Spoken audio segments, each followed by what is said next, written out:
Good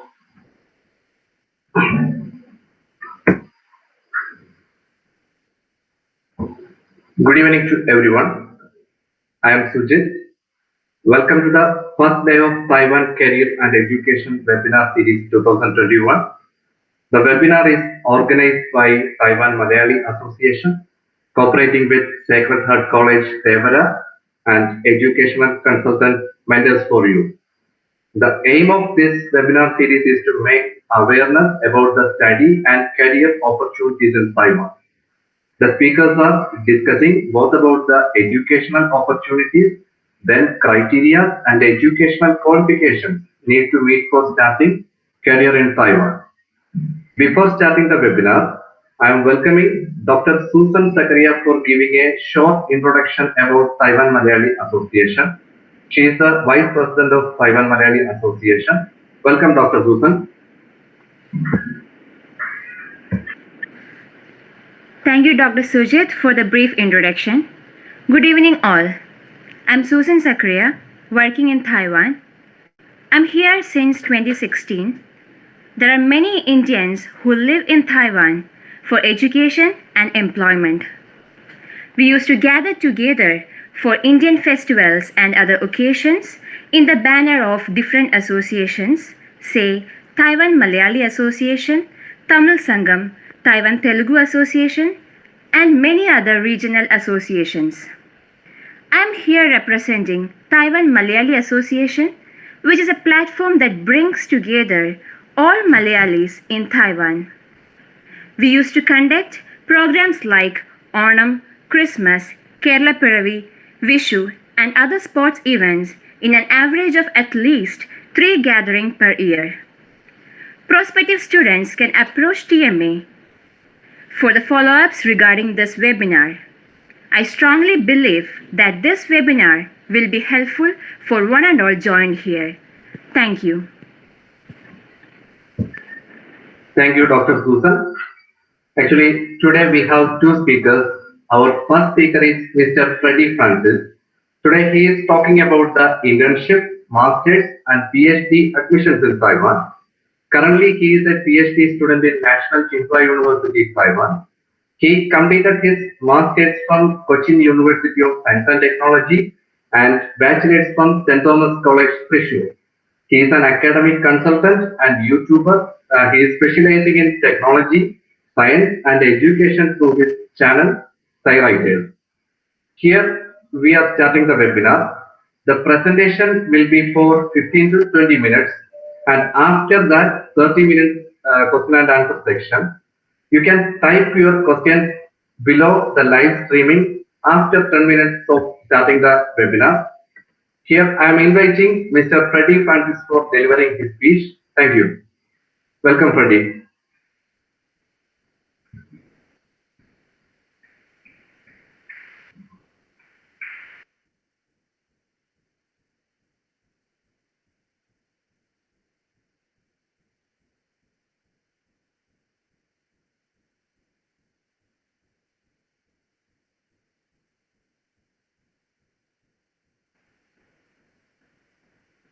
Thank you, Dr. Sujit, for the introduction.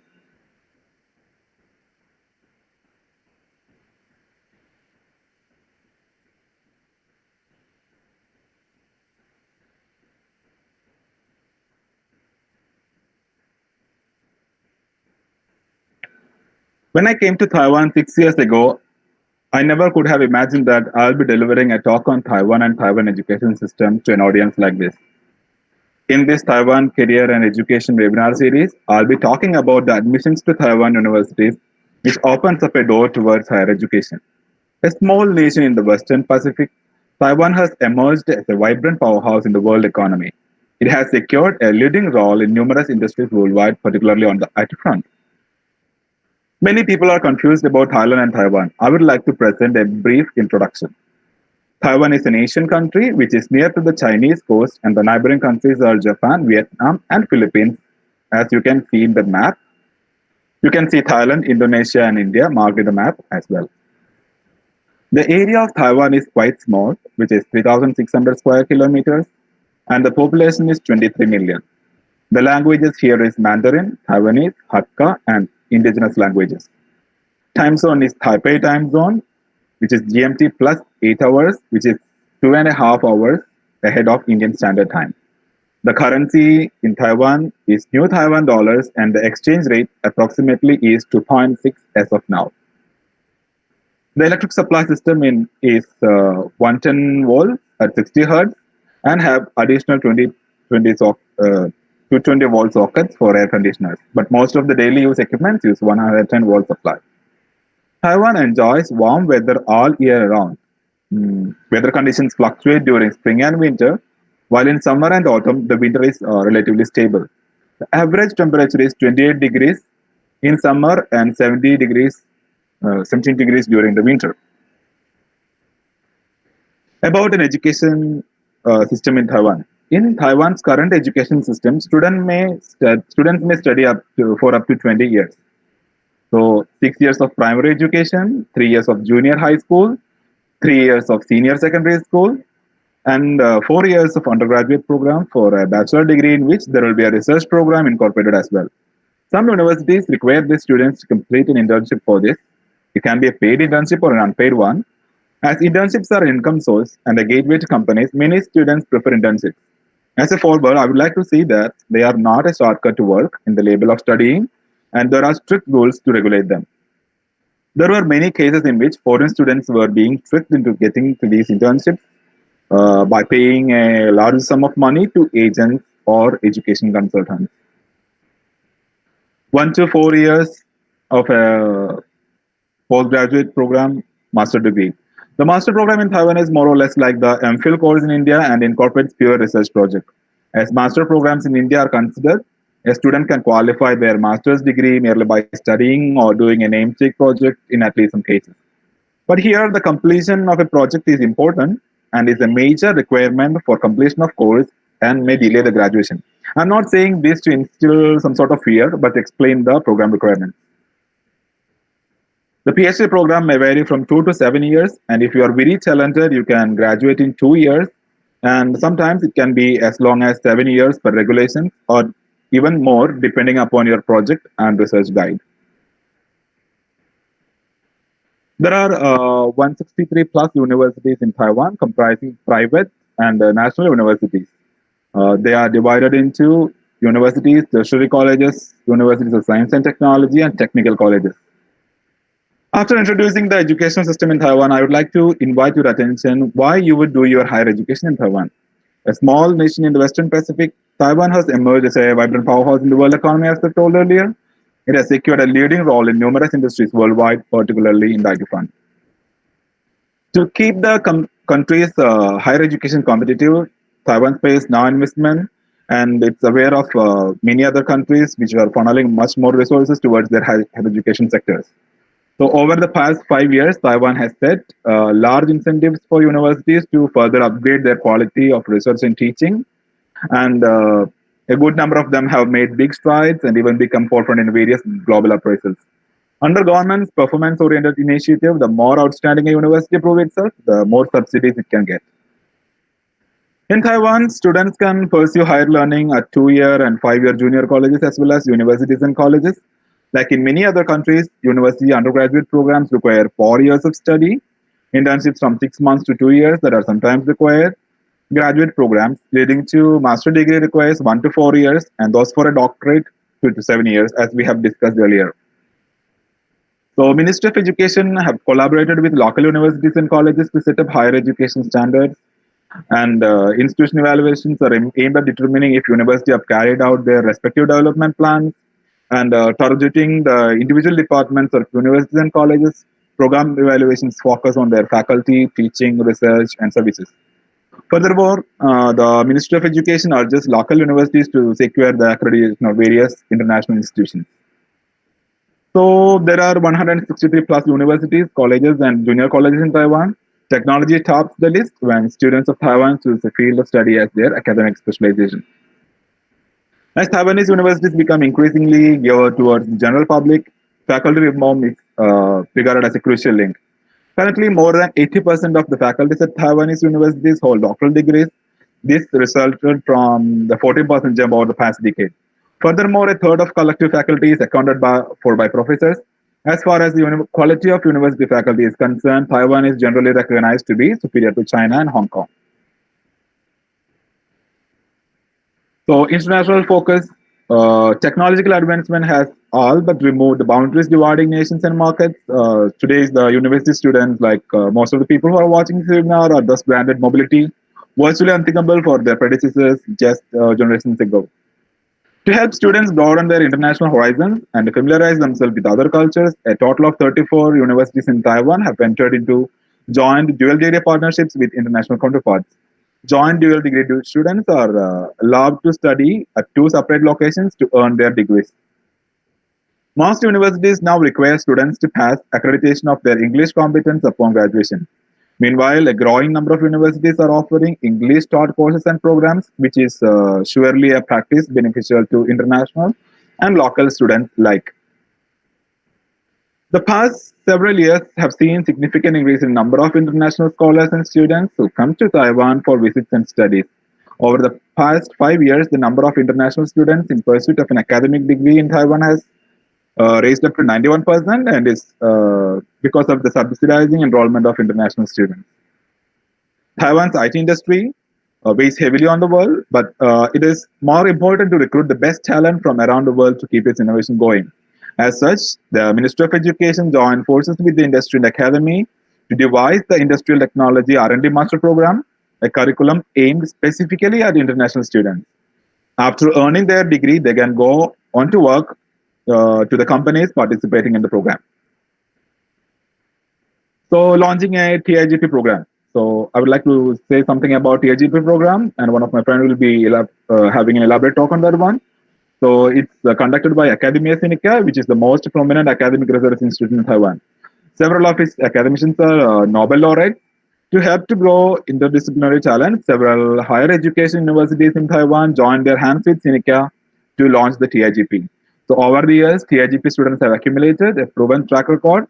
Upon graduation, many of them have been recruited by some of the world's best-known research institutions and major biotechnology ventures, as well as Academia Sinica in various research units. So, as per the admission, a good number of universities and colleges in Taiwan welcome international applicants. Applicants can choose a school based on their personal interests and the courses offered. Students who want to apply for undergraduate, graduate, and doctoral programs can do so all the year around. The deadline for new semester submission varies from school to school, but it usually falls in March. Likewise, tuition for international students are left to the discretion of universities and colleges. And please note that each institution has its own requirements and standards to determine whether applicants are qualified for admission. Only applicants found to be qualified through review or special screening tests will be granted admission. Students shall produce a proof of medical and personal accident insurance or NHI, which is National Health Insurance, at the time of registration. So new students can come here and register it later. That also is possible. So most universities in Taiwan offer exchange programs, with their duration varying from school to school. International students interested in pursuing studies in Taiwan are encouraged to make inquiries about such programs at their own schools. And Taiwan is an ideal place for international students to learn Mandarin, which is the official language of the country. So students who want to take Chinese courses can apply to any of the 35 Chinese language centers at local universities and colleges. While most institutions accept their applications all the year round, some of them will be accepting in a time of a particular academic year. There are usually 4 terms like spring, summer, fall, and winter. So Taiwan Scholarship, Huayu Enrichment Scholarship, Short-Term Research Award are the main scholarship for studies and will be dealt in detail by Kavya on the second session of the webinar on 24th January. So please make your seats secure. So for an admission eligibility criteria, there will be some kind of English level test. As you all know, Taiwan is a Chinese-speaking country. English is somewhat recognized. So if you want to join a school, the school will be asking you for an English level test, which is IELTS or TOEFL. But still, there are many schools who doesn't make this mandatory. You can come here, join academic course for English, and then later move on to your graduation period. And the graduations, which means if you want to join a bachelor's program, you'll have to pass class 12. And if you want to join master's program, you'll have to pass your bachelor's. And if you want to join PhD, you can apply with your master's diploma. And some programs have some specific program requirements like a programming skill or some other courses as an eligibility criteria. So they also will be applied. So the documents needed for applying to Taiwanese universities is an online application form, which I will explain a little bit later. A photocopy of your diploma in English or Chinese. So for us, actually, it's in English. So diploma means your certificate, your degree certificate. That is fine. And official transcripts, which are markless in English or Chinese, of course, in English. A statement of purpose, which is a study plan. Two recommendation letters from your professors who can vouch for you or your skills. A financial certificate, which is kind of proof that you can afford the education in Taiwan, which will be around 4,000 US dollars in bank. You can get a bank certificate for that. A declaration form, which is a printout of declaration, which is a printout of your online application form. Verification of nationality, which is your passport, and an application fee of around 3,000 Taiwan dollars. So there are many universities who doesn't charge any application fee for application. For my case, actually, when I came here, there was no application fee, but my university have started charging for applications too. So moving on to the general admission procedure, I would like to say to create an online account in university application system, fill out the online form, print the online form and other generated forms from the system, upload all the application requirements, confirm and submit all application requirements before the due date. So money is an integral part of the studies, and the cost of study in Taiwan is approximately around 3,000 to 4,000 US dollars per year, and is provided mainly by university scholarships and other scholarships, which will be explained in the presentation which I have mentioned earlier. And as the project income is a salary paid by professors from the research funding. It can be as high as 4,000 to 40,000 NT dollars per month. The 4,000 payment will help you to pay the dormitory rent, but the 40,000 will be a savings as well. So the expenses should be taken in account while selecting your grade or selecting your laboratory so that you can live here. So next is the main question, whom to approach. So there are two options for an admission in Taiwan. One is to directly apply to the university, come here, select professors or lab, and join for your research or courses. So, like in the other words, actually, you can send a request to professors personally, get their approval, and then apply. So that your professors will put some word for you in the university admission system, and you can get an admission much more faster and secure. So your friends can also help you to get introduced to professors. So that's the end of my presentation. Thank you so much for listening. And this is not the end. You can approach any of the Malayali students or Indian students who are here for much instructions regarding this, or you can comment on the video so that we can make a separate video on this. So thank you so much.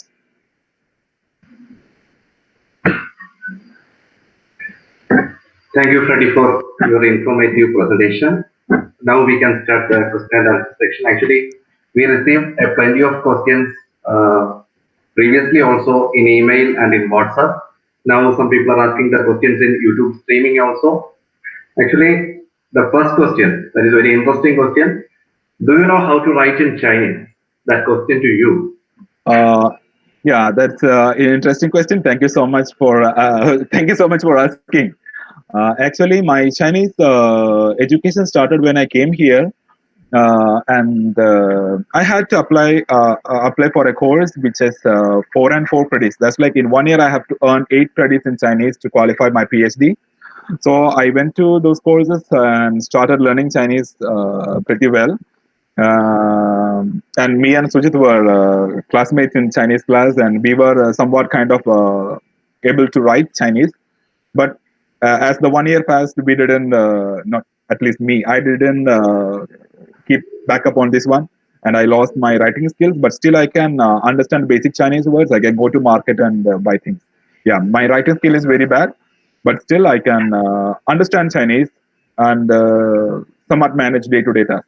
Yeah, thank you. Okay, next question. I'm working in optical sensors research area. How can I apply for postdoc in Taiwan? Oh, postdocs in Taiwan. So I think we have many questions regarding postdoc opportunities in Taiwan. I would like to address them together. So in Taiwan, actually, if you are a postdoctoral fellow, if you're applying for a postdoc position, there are two ways. You can either apply directly to your preferred guide, and so that he can take you in via his project, or otherwise you can apply by the Ministry of Science and Technology website, in which the postdoc opportunities are displayed. You can apply through that place too. Yeah, thank you. Okay. Actually, next question is very interesting. Like, I did my humanities plus two some years back. Now I want to do electronic engineering undergraduate in Taiwan. Is it possible? Mm, uh, I'm going to address that question in two parts. Okay. First thing is whether you can get an admission, and second part is whether you can do it or not. So in Taiwanese education system, in junior high school, the topics are not really separated. So students can choose many topics, and having, like in class 12, they can take many topics and up to their interest. But in India, actually, the subjects are divided into groups, and the humanities group doesn't study any science subjects as well. Maybe statistics or basic mathematics here. So if you join the electronics engineering, you will be having a lot of science subjects coming in which you have been touched in last 2 years. So getting an admission here is okay, because Taiwan system says it's okay to get admitted from class 12. They will consider the class 12 in Taiwan and class 12 in India, and they will give you the admission. But passing the course, that's a different story. I think it's pretty much difficult to qualify the course. Thank you. Okay. Okay. Thank you, Fredi. Next question is like, which is the best university in Taiwan for a PhD in material science field? In material science, many Taiwanese universities have very high like positions, and the best university I would suggest is National Tsinghua University or National Taiwan University. So these universities, along with National Southern University, actually the material science, chemical engineering, chemistry, all those fields are very intermingled here. So if you really want to go for material science research, you can look into profiles of the professors in all these departments: chemistry, chemical engineering, material science and engineering, or even photonics, so that there are many people working on these things, or even nanomaterials department. So all these universities will be having different departments, different professors working on materials engineering. So you can join any universities. That's fine. Yeah, and joining for a PhD exactly depends upon the professors. So you'll have to select the right professors according to your wish and your perception. Okay. Next question. Do you know which are the universities in which IELTS is not mandatory? One more question with that. In NGUST, is it mandatory? Asking Uh, about a specific university. Right now, I cannot search and specifically answer the question. I think so. NTUST, I guess it's not mandatory. I think so, but Okay. I'm very not very sure about it. And there are many universities still which doesn't IELTS or TOEFL, but those requirements exactly the program specific requirements. Some programs require IELTS or TOEFL or any English training certificate, and many programs doesn't require. So it's up to the departments to decide whether they need an IELTS or TOEFL or not. So you can go into individual departments requirements. Okay. Next question about opportunity in education technology. Education technology. Yes. So I'm studying in National Tsinghua University in Taiwan. So in my university also have a small education department. So education technology is fine, but thing is that to practice you need to know the local language or that kind of things. So most of the coursework were designed for in Chinese here. So as in China and Taiwan, most of even PhD students write their PhD thesis in Chinese. So the courses were designed in Chinese, and they are coming slowly into fully English courses. So I think it will be a little difficult to join for the specific course in education, so that you have to talk or mingle with or practice to the school students. So a little bit difficult, but I think it's possible. Okay. Next one is very interesting question. How much is the average monthly expense for a PhD student?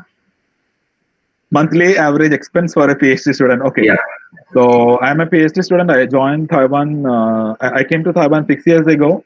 My average expense is like I have a single dormitory room, like shared. Two people share a dormitory room. So the rent is around 3,500 New Taiwan dollars, which is around 8 to 9,000 in Indian money. And my insurance cost is around 5,000 NT dollars per semester, and my tuition fee is 33,500 per semester. So all these things collected together, you have to pay, but the tuition fee can be waived if you have a scholarship from your university or some other sources. So this is the things. And for food, you'll have it will range from 4,000 to 10,000 New Taiwan dollars for food expenses. Okay. Next question, like if there is a PhD opening, so many people will apply. So Yes. what is the criteria for sourcing the applications? If you know something, you can share. Oh, okay. That's a good question. As I have explained in my slides, the PhD criteria for the admission for PhD happens in two ways. Either your friend or somebody recommends you to the professor, he will see your resume, and if he's impressed, he will take you in. So the main thing is to impress your professors, like in a personal interview or something, and then your professor will put in a word for you. Okay. In that case, definitely you will get the admission. So in other case, when the university will sort out your applications, the departments will receive the resumes or applications. They will give a sorting, and they will giving a hierarchy depends upon the GPA or work experience or which field you have worked or the publications, all those things. So most probably, if you have a publication, you will have a better chance of getting an admission in the open system. Or if your professors recommend, you can get. So the main thing is to impress your professor if you are applying personally. Okay, two, three questions got regarding the PhD in chemistry. Oh, PhD in chemistry. Okay. Yes, yeah. So any specific questions or just Not specific question. How can I apply for PhD in chemistry and what about the opportunity? for the opportunities? Okay. So in chemistry, chemistry department is actually very well developed. So if somebody asks me why I came to Taiwan, I would say that regarding the research funding and research exposure and the a variety of fields are there in chemistry, chemical engineering, and material science, and all these three are regarded as chemistry as when if you go out back to India or industrial sectors. So if you want to join chemistry department, there are many professors, many fields like inorganic chemistry, organic chemistry, different kinds of material science, polymer science, small sort of biomedical research happening on in chemistry department. So all these things are there. So if you have a research aptitude, if you have some work experience, or if you work as a project assistant in some national research institute, so it will be very easy for you to apply. So you'll have to write a study plan and submit it or send personally apply to professors. So chemistry department in Taiwanese universities like NTU, NTHU, and NCTU are pretty well developed. Okay. Next question is, any scholarship available for MSc nursing? MSc nursing. Yes, yeah. I would like to say that Chinese is the spoken language in Taiwan. So I would like to remember when I came to Taiwan, the first time I went to supermarket, I lost my way. So I was trying to ask people how to go back to my university, and it was pretty much difficult. So that was 6 years before. So people didn't know much English those times. But now actually the situation has changed, and even if you go to market and if you don't know Chinese, also you can manage. So the difference is Taiwan was basically a Chinese-speaking country. Everything was in Chinese. Legal documents was in Chinese, and even the coursework were in Chinese. So people can submit their master's thesis and even PhD thesis in Chinese. So if you are joining for a master's in nursing, the language will be a big barrier right now. Maybe after 5 or 10 years, it will be fine. So right now, language will be a big barrier. So I don't suggest to join here. And scholarships, actually, we don't have much idea. But MSc nursing, in practical sense, I don't suggest. Okay. What about the postdoc opportunities in the area of solar energy? Solar energy. I think you will be talking about dye-sensitized solar cells or perovskite kind of solar cells. National Tsinghua University, National Taiwan University, and National Cheruvathoor University. These three universities have people from Kerala and people from India doing their research in solar cells. Actually, they are pretty well developed. So if you can contact those people, we can get a better guidance in those cases. Okay, thank you, Fredi. Next question is very interesting actually. I am 42 years old. I am working in IT field. I am interested to pursue a master's degree in AI, artificial intelligence, data science or cyber security. Hence, I am looking for viable options. Please give your suggestion or opinion.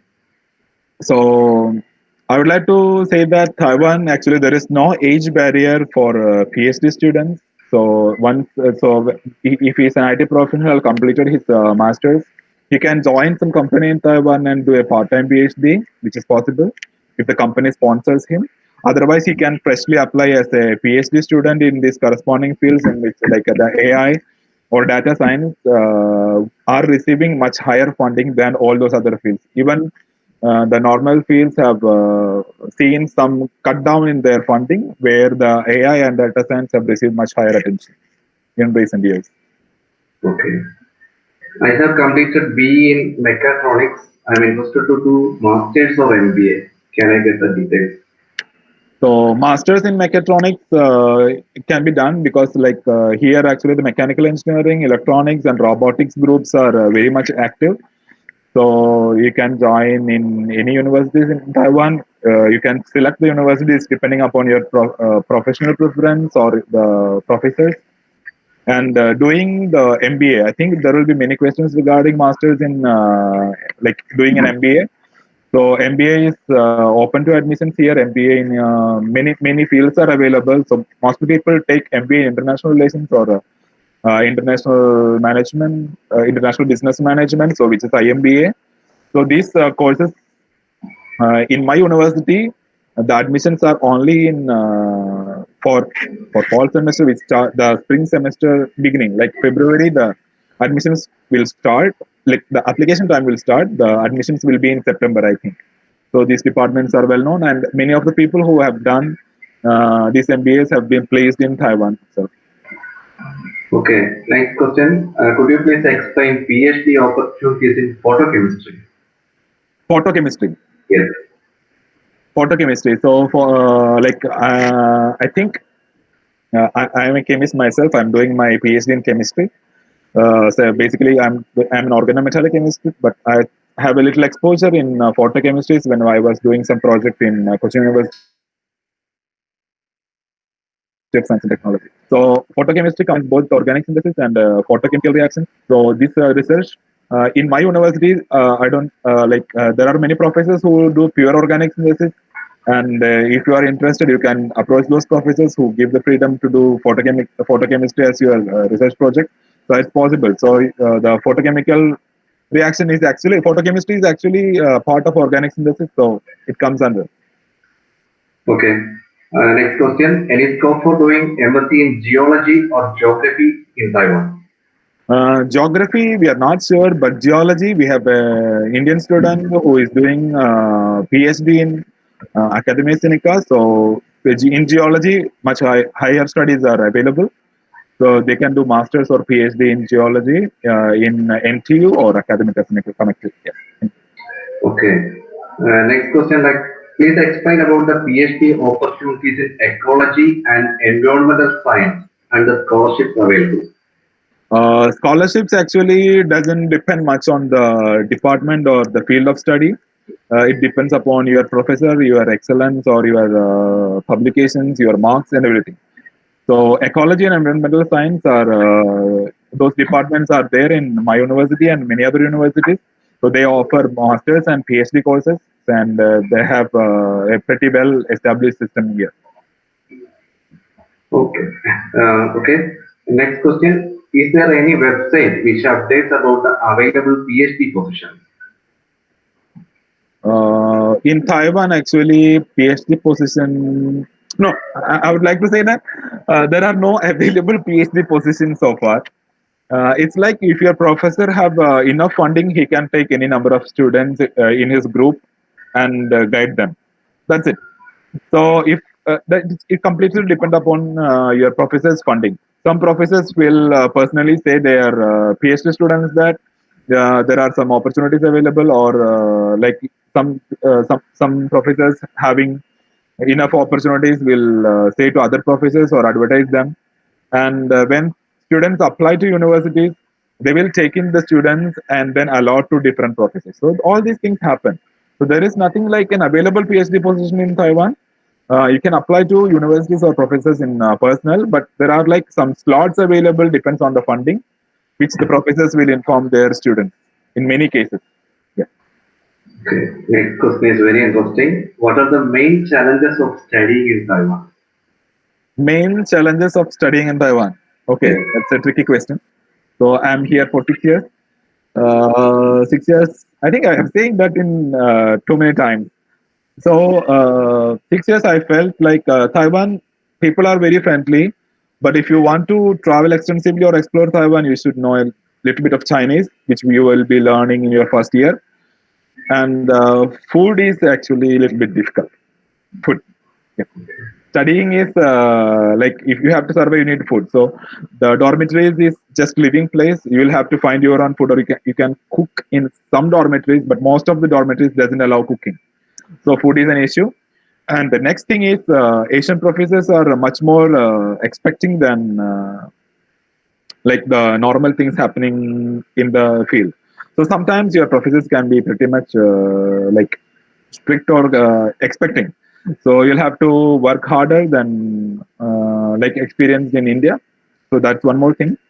And funding actually depends on your professor. So if your professor pays you good, like your salary will be like that. So you'll have to think twice on joining a professor who gives you low amount of salary.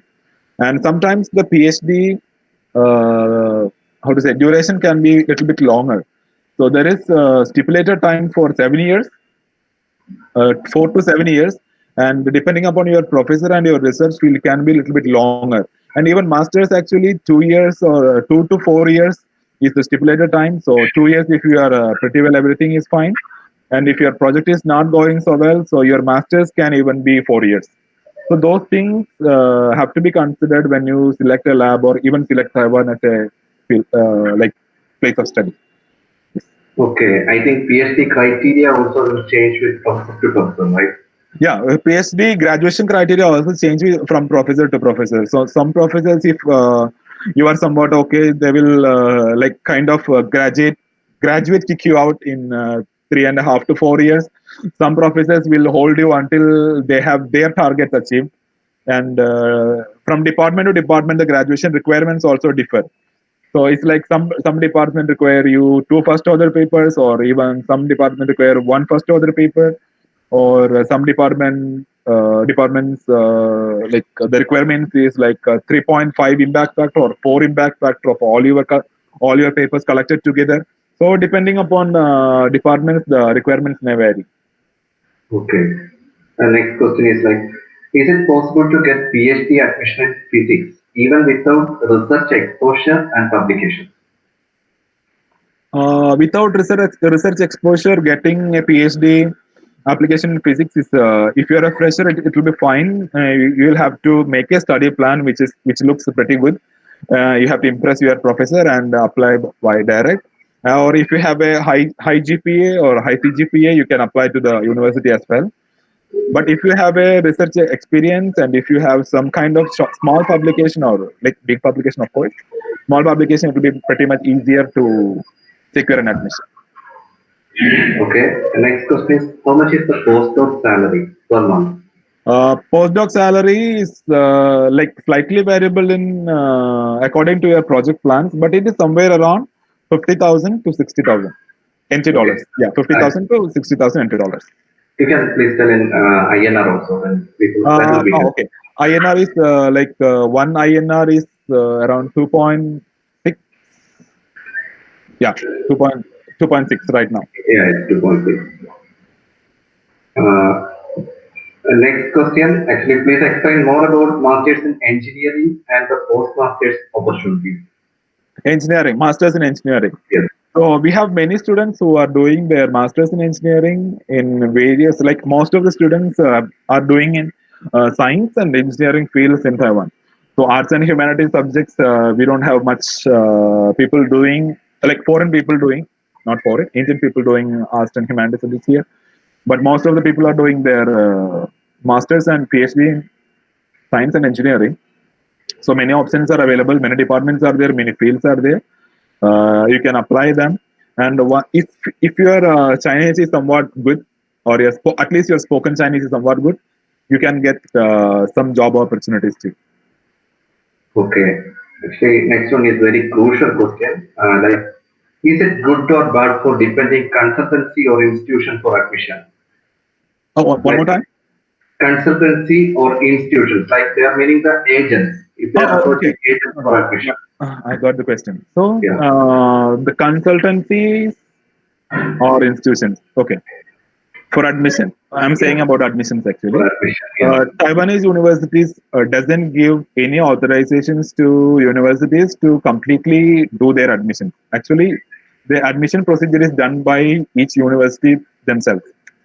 So I think it's not a good idea to apply some consultancies for your admission and pay a big sum. But sometimes you can get like if somebody is running some consultancy is running a webinar and telling you the details, that's fine. Otherwise, I don't recommend going to consultancies. Actually, you don't require much money to apply here. So why you have to pay the consultancies a big sum? So in many cases, Thailand, Sri Lankan people, I think Thailand and Sri Lankan people was trapped and brought here, saying that you can get a student visa in Taiwan, then you can do a job here, you can just save money and you can go back. But it's not in the case. Actually, the the student visa is only for study purpose. Maybe you will get a work permit to work, but that is a habit for a short time, like a regulated hours, like 48 hours per week or something like that. So you cannot work for a long time. So if you are working more, you cannot concentrate on study. And if you doesn't qualify your program requirement, you will be kind of kicked out of the institution, which means cancellation of your student visa and you'll be kicked out of your country, like kicked out of Taiwan. So I don't think it's a like good idea to spend much money for admissions. You can just apply to universities and get it done. Okay, thank you. Actually, I think we can conclude this section here. Actually, still many questions are remaining to answer. Okay, so we can make a short video addressing those questions and post it in the same channel here so that people can watch it later. So we also can have a thorough go on this one, and we have a short versions of the answers as a video. Okay, Mr. Fredi Francis, thank you very much for your presentation and giving good answers for the questions. Thank you, Fredi, once again. Thank you so much. Thank you, everyone. Thank you. Next session is moderating by Dr. Anok. Now I am welcoming Dr. Anok for handling the next section. Thank you very much. Welcome, Dr. Anok.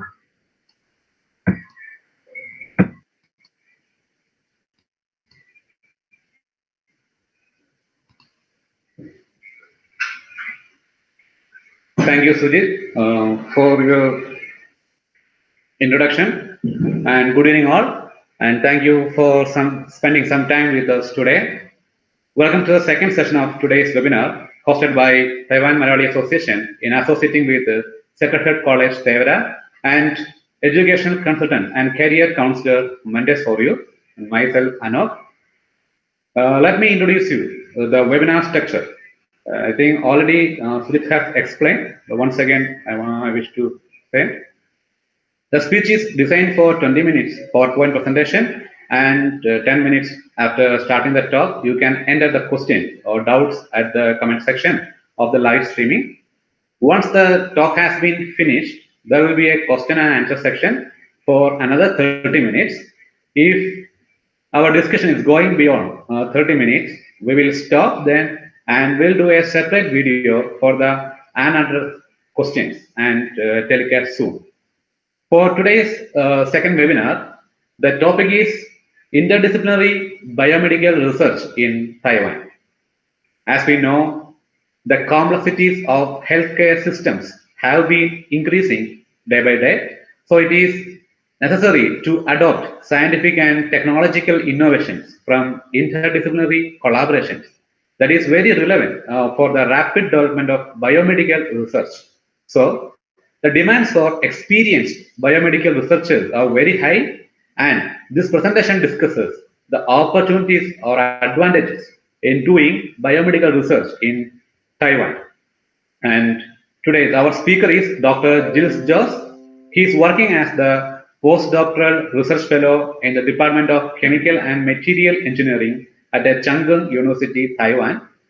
He holds a PhD in chemical engineering from the same university. And now I would like to welcome Dr. Gils for the presentation.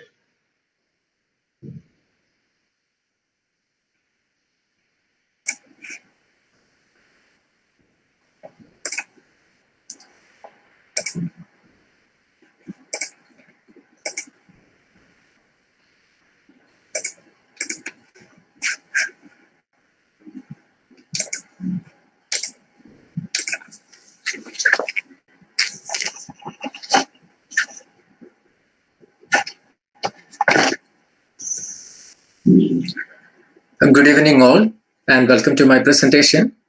First of all, I would like to thank Dr. Anok for introducing me to the audience.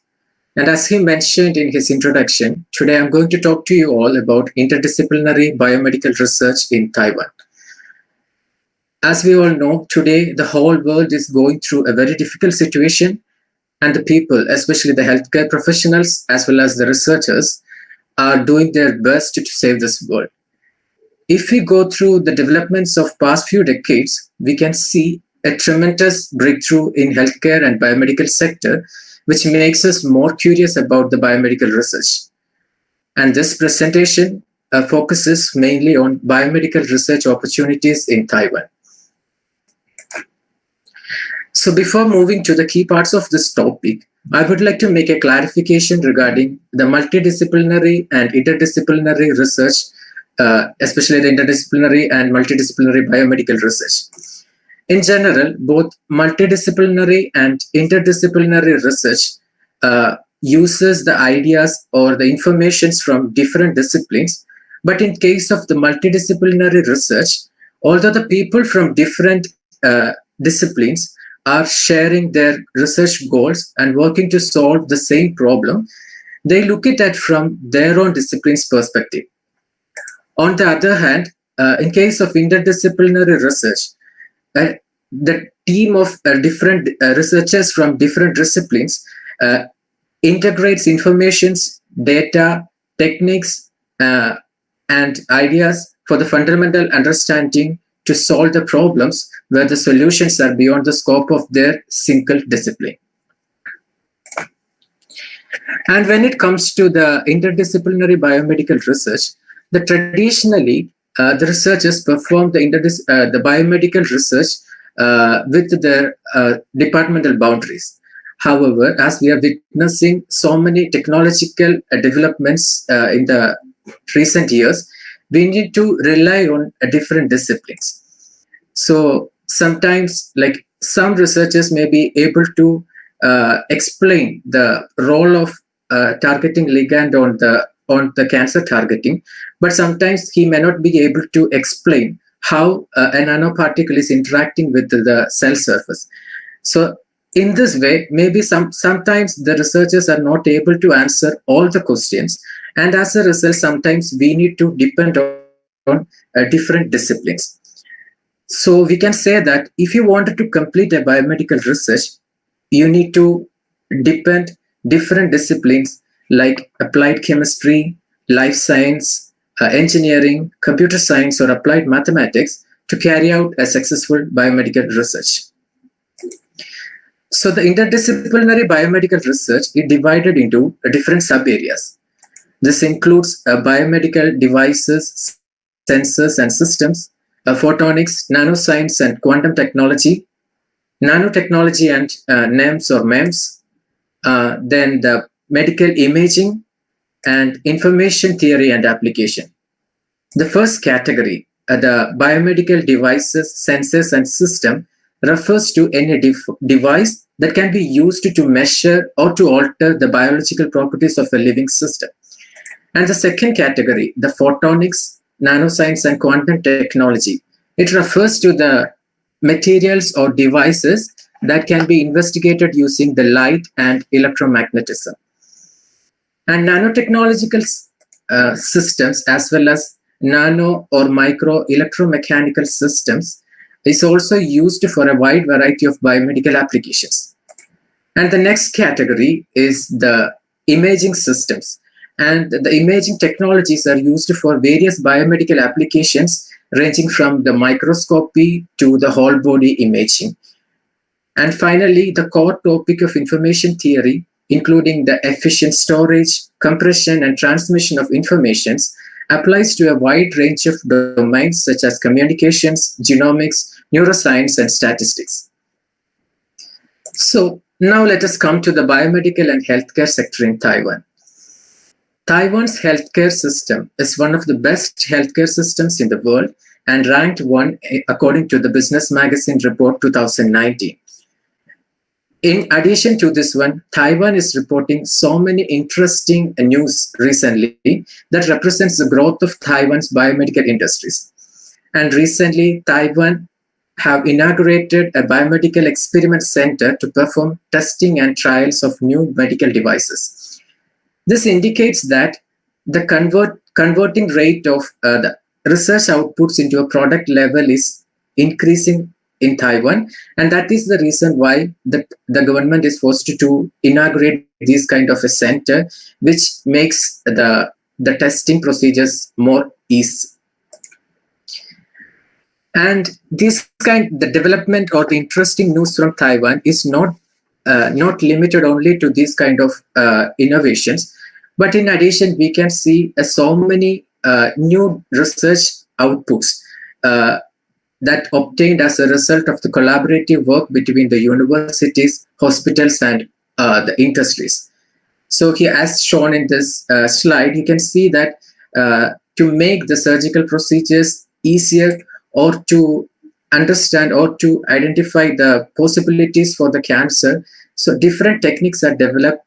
Taiwanese researchers are developing different techniques which can be beneficial to the whole world. And all these innovations or all this output represents that the Taiwan's biomedical research is growing very quickly.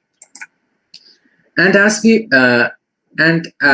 as I mentioned, it is not limited to these kind of developments, but in addition, we can see some reports on the biomaterials. The first biomaterial from Taiwan that participated in NASA's project. That is the world's first biomaterial that participated in NASA's space project.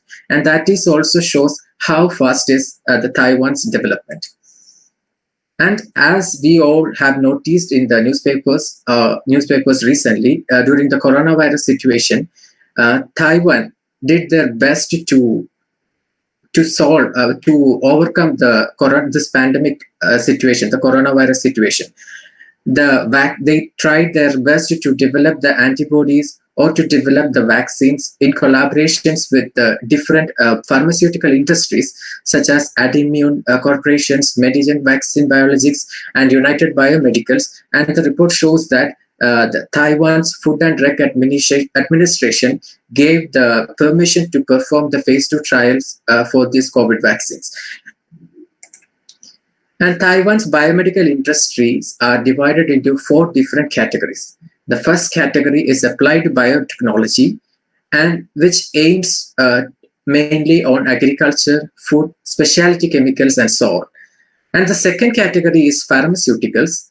Like these pharmaceutical industries deals with the small molecule drugs, or the biologics, or some active pharmaceutical ingredients. And the next category is medical devices. That stands for the in vitro diagnosis, the diagnosis or the whole body diagnosis, or the monitoring of the body functions. And finally, the healthcare industry, that stands for the healthcare services or healthcare promotion. And the interesting thing is that all these four categories are showing very high outputs according to all the reports that we can see find in our research outputs. And now the next question is how Taiwan is able to produce this kind of extraordinary research. And this answer is very simple, that we have all the equipmental facilities.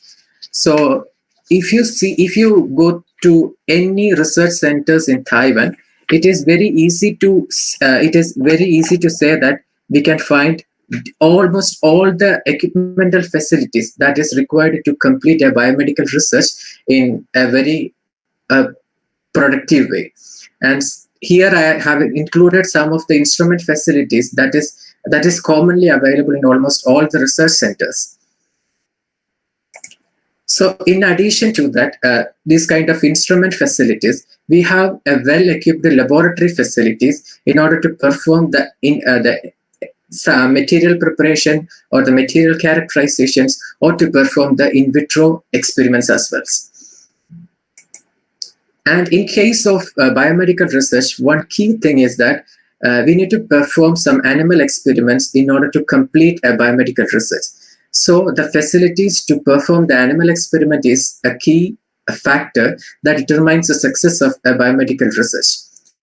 And here I have included some of the images of the animal center facilities, and this is the images. This images is from the Animal Center from Chang'an University, which have the accreditation from the Association of Assessment and Accreditation of Laboratory Animal Care.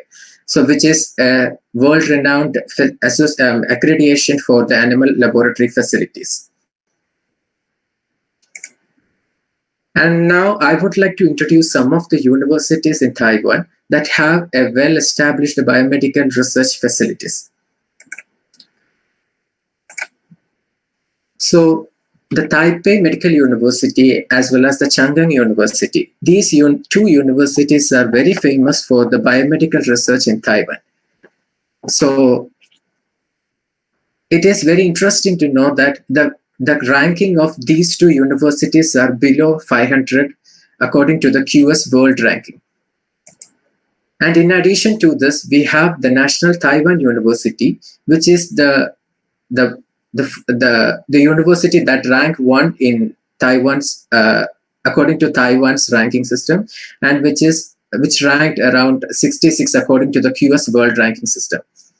And in addition to these universities, we have the National Tsinghua University, National Cheng Kung University, as well as National Yangming University that have a well-established biomedical research centers where you can perform all kind of animal experiments or any kind of biomedical research.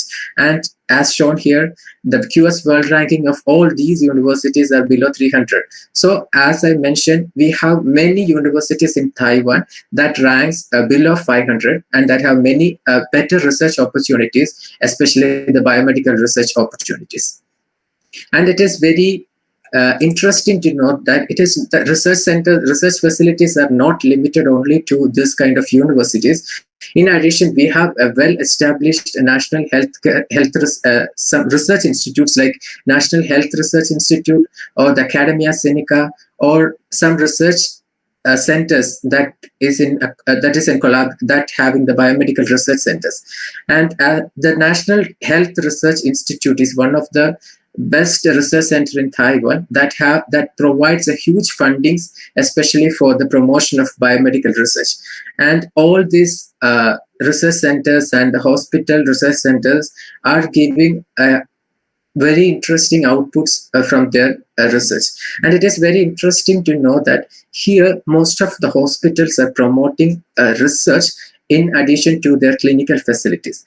And as a result, most of the doctors who is working in this hospital are working in collaboration with many universities so that they can continue their research along with their clinical practice. So most of the students who is working in the biomedical field are getting support from these clinical doctors so that we we can perform all the experiments in a better way. And especially when you think about the animal experiment facilities, it is very interesting that most of these doctors who are in collaboration with your advisors are ready to perform any complicated surgery. So it is possible that we can perform any complicated procedures to get a best outcome from this research.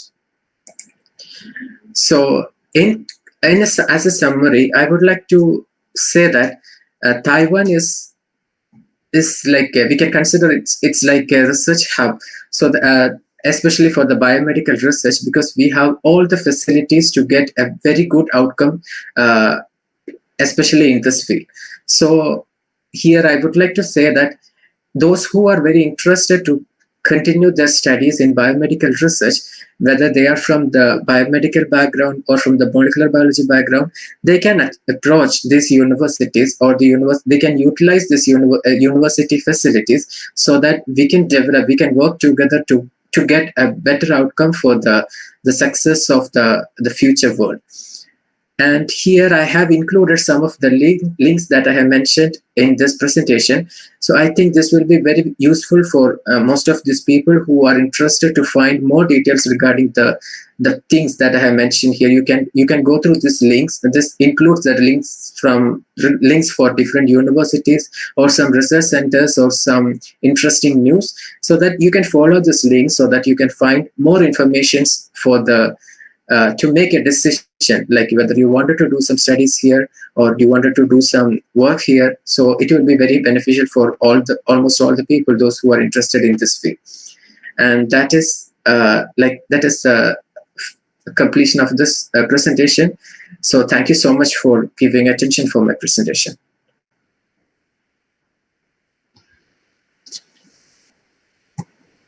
Thank you, Dr. Gils, for the nice presentation. Now it's time for question and answer section. And since it is a very interdisciplinary area, there is not that much questions. And we have received a few questions during the registration. And the first one is, I'm not from molecular biology or biomedical background. Can I apply for a PhD in biomedical engineering? Thank you for this question, and I think the answer is yes, because I mentioned this is an interdisciplinary program which uses different disciplines, ideas, and the facilities.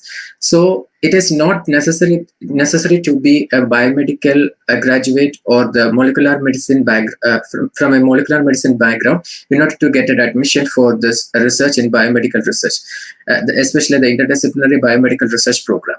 So you can apply for this program, so that you can use your ideas and you can combine it with the research facilities, that the ideas from the research group where you are joining, so that you can get a better result for the future.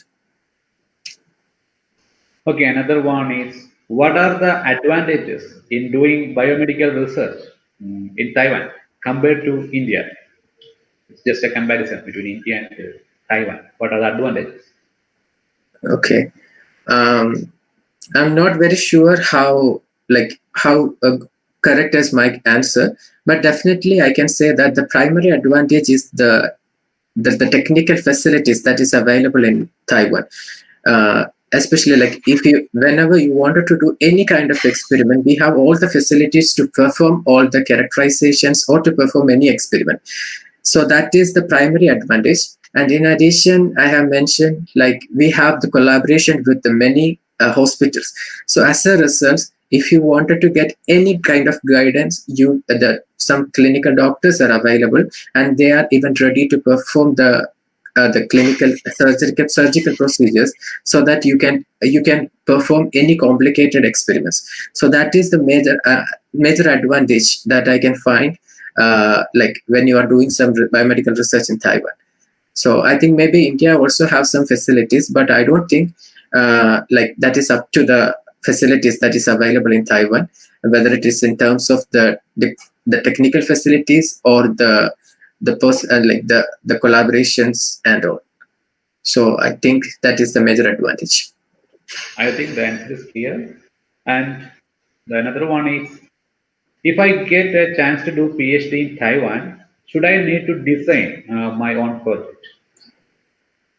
I think this is not only limited to the biomedical research, but I can say that when you join for a PhD program in Taiwan, it is not that necessary to uh, give a proposal, or it is not that necessary to work according to your own idea. Usually, when you join in a lab, that professor may have some research projects or some research interest. So you need to follow the interest of that professor's laboratory facilities. So it is not that uh, sure that you need to have an idea on what you are going to do, but if you have a clear idea on or some clear interest on your future research, definitely you can give a proposal to your professor, and if that professor is also interested on that, definitely you can continue your PhD work in that project. But it is not that necessary to have a project proposal if you wanted to join in Taiwan. Yeah, and one addition is that, as our previous speaker, Mr. Fredi told, during the application of a PhD, if you write a project proposal or research plan, it will help you to get a more probability to get admission. Okay, I think the last question is, other than postdoctoral research, what else are other opportunities in Taiwan after PhD? I mean, in biomedical field. Okay. Yeah, the answer is yes, because as I mentioned in the presentation, the Taiwan's biomedical research or the biomedical industries are growing very quickly, and we have all the facilities to do all kind of experiments or to perform any kind of analysis. So, and the other thing is that after the research, like when you perform the research, the possibility to convert this research into product level is too high in Taiwan. So as a research, the people are getting more and more opportunities to work in Taiwan, especially some biomedical industries. So I have mentioned the names of some of the biomedical industries, some famous biomedical industries like Akron Biomedicals or the Medigen Vaccine Biologics, Adimune Corporations or United Biomedicals. These all are the world-class biomedical industries in Taiwan. Like that, we have plenty of biomedical industries where you can get a position to work with that group. But I have to add one thing, that if you're asking about after getting a PhD from India, and if you wanted to directly apply for a job other than postdoctoral fellowship in Taiwan, I think it's not that easy to get a position, because most of the industries in Taiwan is not recruiting people directly from India. So it will be, I will not say that it is not possible, but I think as of my knowledge, it is not that easy to get a position or the direct recruitment from India to here. Most of the people who completed their studies from Taiwan, they can easily approach these companies and they are getting good positions in Taiwan. So that is what I know actually right now. And we have one question. I think its answer is already Fredi had told. Okay. The question is, can you explain the admission procedure regarding PhD in biomedical engineering in Taiwan? Actually, the admission procedure is similar to any other disciplines or any other departments in Taiwan. So the Fredi gave a detailed description regarding the admission procedures. So usually we used to find an advisor, or you need to follow up some admission procedures. So I think it is the Fredi gave a detailed description regarding this question. So you can just go back to the the initial timings of this presentation, so that you can get a detailed information regarding this one. But for simply, it is like you need to do some once the university is inviting applications, you can give the applications. Then you need to show some financial support, financial background certificates, and then you need to find a professor. So these are the basic procedures. So I think it's not necessary to explain all this thing one more time, because we have mentioned this in detail in the previous presentation. Okay, and one more question, but I think it's already explained in before presentation. will you please explain how much fee will be for a year in rupees?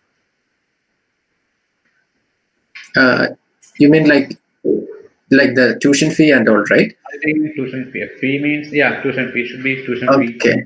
So this is also we have discussed in the previous section, but I can say that the tuition fee, like if you're getting a scholarship to study in Taiwan, you will get the tuition fee waiver. So no need to worry about the tuition fee. And if you are not getting tuition fee, maybe you need to pay the tuition fee that will come around approximately 1 lakh per semester. I mean, yeah, almost 90,000 or 1 lakh per semester. And in addition to this tuition fee, you need to pay like every student, like whether you are getting the scholarship or you are not getting the scholarship, you need to pay the hostel accommodation fee as well as the insurance fee, and that will be like approximately around maybe like 5,000 or 6,000 Indian rupees per month, and the insurance fee will come around 10,000, yeah, approximately 10,000 Indian rupees for a semester. So that is the major thing. But if you consider some of the universities, the scholarship is they are getting the tuition fee waiver and they are getting free accommodation also. In that case, you need to pay only the insurance fee like when you join for the course. So that's it. I think that's it. Okay, and some questions are coming, like career after MTech in structural engineering. So we will have another talks, especially for engineering profession in coming weeks. So please follow, please listen for that live streaming like this in the future. You'll get more idea about that kind of question and answers.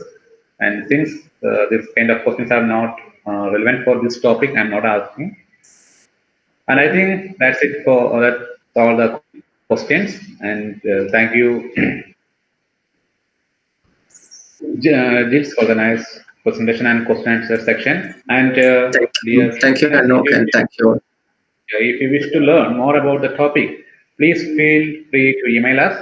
Let us wind up for now. And thank you once again for attending the webinar.